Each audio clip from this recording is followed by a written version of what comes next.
Bonjour, alors nous allons retourner du côté de Raymond Roussel avec un roman qui s'appelle, évidemment toujours on peut avoir accès sur le web, ici La Doublure.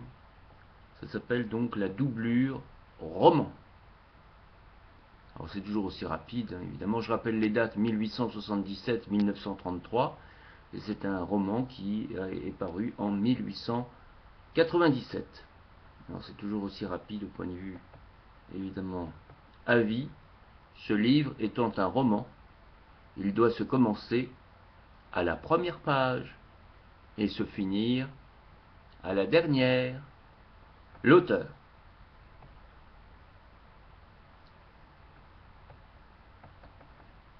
La doublure 1.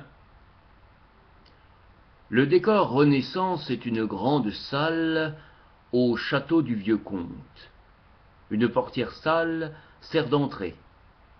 Un vieillard, en beaux habits de deuil, et l'air grave, est assis sur le bord d'un fauteuil, à dossier haut. Il met sa main sur une table. Auprès de lui, disant « C'est là le véritable moyen. Quoi qu'il en soit, je ferai jusqu'au bout mon devoir, vous pouvez vous retirer. » Debout, à 3 pas de la rampe, en écuyer, l'épée nue en main, de profil, la poitrine drapée, dans un grand manteau brun, une jambe en dehors, Gaspard est immobile. Il réplique « Pour l'or, monseigneur, si tels sont vos vœux, il ne me reste qu'à remettre l'épée au fourreau. » D'un grand geste exagéré, levant sa main gantée en l'air, il abaisse la lame en lançant un éclair, puis cherche à la rentrer, mais il remue et tremble. Ses mains ne peuvent pas faire toucher ensemble la pointe avec le haut du fourreau noir en cuir qui tourne tous les deux en paraissant se fuir. Gaspard, très rouge, avec sa fraise qu'il engonce, rage et devient nerveux. Une fois il enfonce la pointe à faux, voulant quand même aller trop fort, et la pique à côté de l'ouverture, au bord en cuivre du fourreau. Le moment semble immense. Dans la salle, partout attentive, on commence à chuchoter et puis à rire. Plusieurs fois Gaspard repique au bord, tout en haut une voix crie « Il est donc bouché, ton fourreau !» Ça redouble. Et devant ce gros rire augmentant qui le trouble, Gaspard exaspéré, sans force, se retient de tout abandonner pour sortir. Il parvient juste à trouver enfin l'orifice. Bien vite, bien vite. Il enfonce le fer entier, mais on profite de la chose au public pour faire de nouveau du bruit. On applaudit. Bravo. Les cris bis et bravo se mêlent au coup sourd des cannes, la vanille énorme qu'on lui fait, et toute l'ironie qu'il sent dans ce succès atterre Gaspard, tant que le tumulte dure, impassible il attend, les bras croisés, l'épée à son flanc se balance, miroitant par endroits. Enfin, quand le silence, après assez longtemps, se rétablit partout, le vieux comte, resté calme, se met debout, et Gaspard, dénouant ses bras avec emphase, commence, en reprenant assurance, une phrase entortillée et longue, affirmant que jamais personne ne saura le sombre secret. Mais avant de terminer sa tirade, il s'embrouille, et sur plusieurs serments successifs qu'il bredouille, parlant de son honneur, de son nom, et du sort, qu'il attend au prochain lever du jour, il sort par la portière avec tout un nouveau tapage d'ironiques rappels. Grande une femme en page, dans un costume tout en velours noir et bleu, qui sans être ajusté dessine encore un peu, sa taille longue est près d'entrer. La plume blanche de son chapeau frissonne, un point sur une hanche, elle maintient, chacun par sa laisse, deux grands lévriers. Derrière elle, un tas de figurants causent très bas. L'un d'eux tripote sa cuirasse qui pour lui semble trop étroite et l'embarrasse. Gaspard, sans s'arrêter, tourne. Là-bas au fond, deux escaliers de bois très courts, tout usés, font les deux pendants. Il va vite à celui de droite, et trouvant la largeur des marches trop étroites, il les monte dès les premières deux par deux. Les figurants font un cliquetis autour d'eux. Un gros rouge étudie un grand geste de haine. Un grand geste de haine. Un grand geste de haine.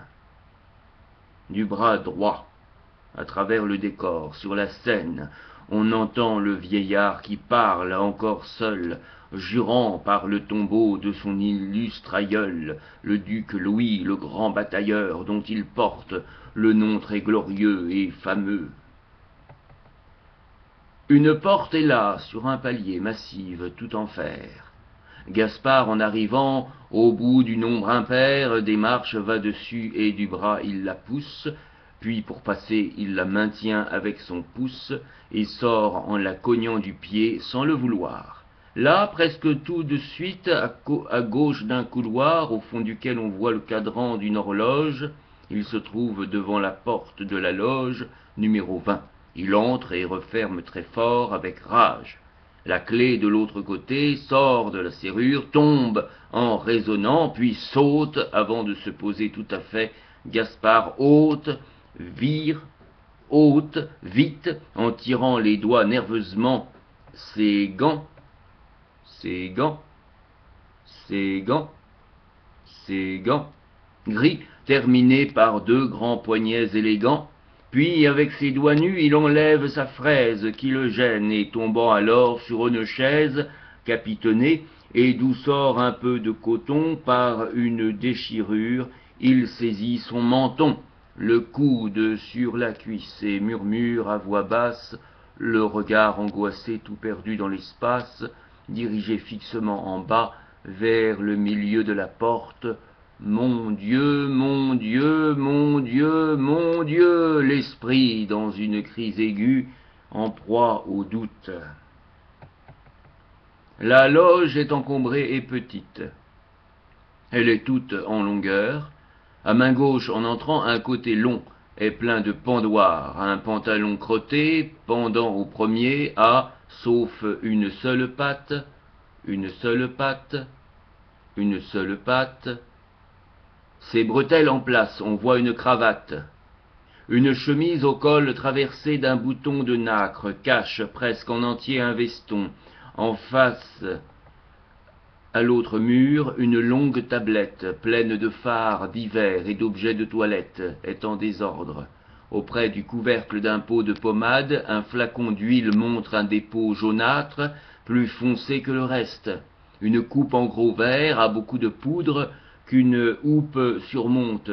Des oiseaux aux tranchants écartés sont couverts de reflets cassés et de clarté. Le dessus d'un des deux tranchants forme une lime étroite avec son bord. Un peu de rouille abîme une des pointes dont l'acier n'est plus ardent. Un peigne est moitié gros, moitié fin, une dent manque du côté fin, sur le mur une glace assez grande a dans un de ses coins une place plus claire, qui paraît une tache en dessous. Une lettre avec un timbre bleu de 3 sous est enfoncée un peu sous le bois qui la serre, qui la serre, qui la serre, qui la serre, fort en cachant son coin d'en bas contre le verre. D'une grosse écriture, elle est adressée à Monsieur Gaspard Lenoir, au Théâtre de la République, Paris. Le coin de l'enveloppe, en haut, a le portrait d'un hôtel de l'Europe. Deux endroits sur les toits compliqués sont ôtés, déchirés en ouvrant. Au mur des deux côtés de la glace sont deux becs de gaz, Sous la flamme, sur un blanc de faïence, on lit une réclame qu'on voit partout. Le bec de gauche fait plus clair que l'autre, dont la clé n'est pas très droite. En l'air, une haleine du gaz, transparente, s'élève du verre, en faisant faire une frisure brève au mur qui paraîtrait, lui, trembloter. Plus loin, une tablette très petite prend le coin près de la porte.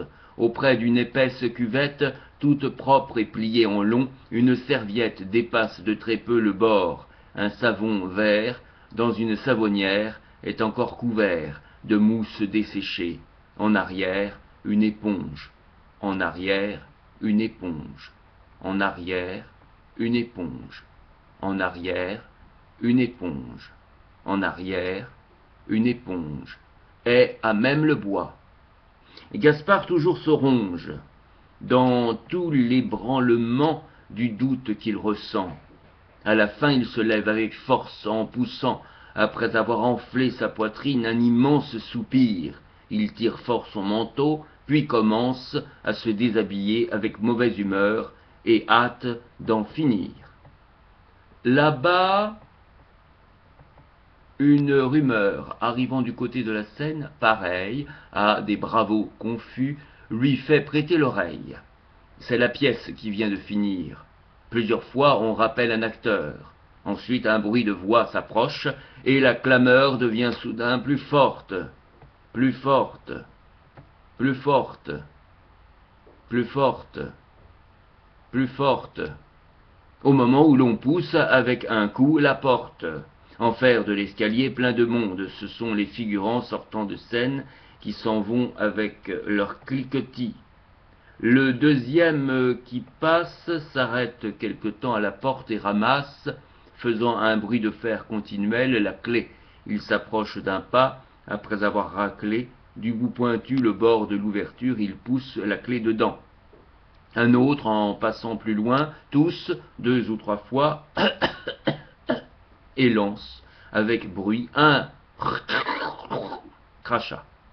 Un autre imite un long miaulement de chat, miaou, puis fait claquer ses doigts en disant « Viens donc !» comme s'il appelait le gros noir d'en bas qui se nomme Mustapha, mais que tous appellent plus Noiro, et qu'on rencontre assez souvent marchant en haut. Un pas marche tout près, et la porte est cognée d'un choc sec et vibrant, comme par la poignée d'une épée. À la fin, la lourde porte bat, et tous les figurants, dans leur bruit de combat, pareil au cliquetis sans règle d'une troupe,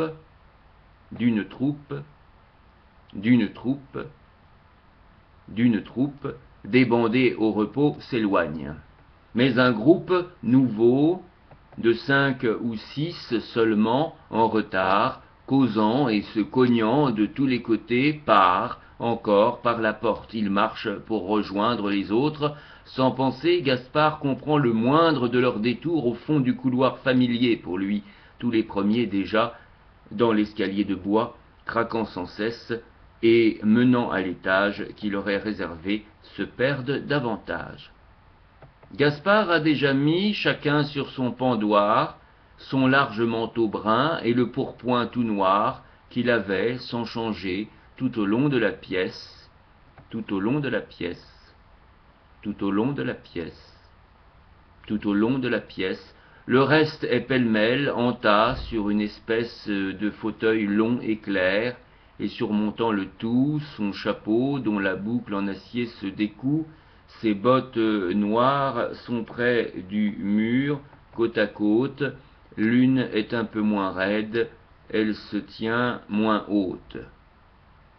Il remet ses souliers, il est en pantalon, en gilet de flanelle, un blanchâtre galon, tout recroquevillé, finit ses courtes manches, sur le haut de ses bras, pendantes sur ses hanches, ses bretelles, s'emplient, se montrent à l'envers, ses souliers qu'il finit de mettre, sont couverts, surtout sur le rebord des semelles, debout.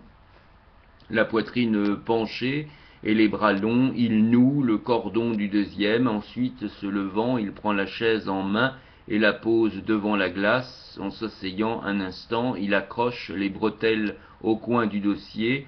Il rapproche avec vivacité de deux coups prompts et secs qui font plonger un peu la flamme les deux becs, les deux becs, les deux becs, les deux becs. Et levant ses deux mains, il met près de sa nuque, en entraînant sa barbe, il ôte sa perruque blonde qu'il pose là sur un court champignon. Cela fait ressortir son air sombre et grognon. Il est brun, sa coiffure en brosse qui moutonne sur le haut de la tête et rase en bas, il lui donne tout de suite, par sa régularité, l'air plus mâle et moins paré que le blond frisé clair d'auparavant. Rasé complètement, il semble 30 ans. Mais regardant un des deux feux qui tremble moins haut que l'autre, avec un doigt il le remet, en recouchant la clé très droite à son sommet, sans que du reste dans la loge il y paraisse beaucoup, puis enfonçant son index dans la graisse d'un pot, il se l'étale afin d'ôter le fard de sa figure, mais tout le temps il lui part quelque soupir, ou bien un haussement d'épaule muet, muet, muet, muet, muet, muet, muet, muet. Mais nous en sommes déjà à 16 minutes, donc effectivement on va rester muet. Pour terminer cette première partie en version YouTube de la lecture de Raymond Roussel, La doublure, spécialement dédié à Dédé évidemment. Salut Dédé, tu te reconnaîtras, c'est dédié à Dédé. Salut, bisous à Dédé.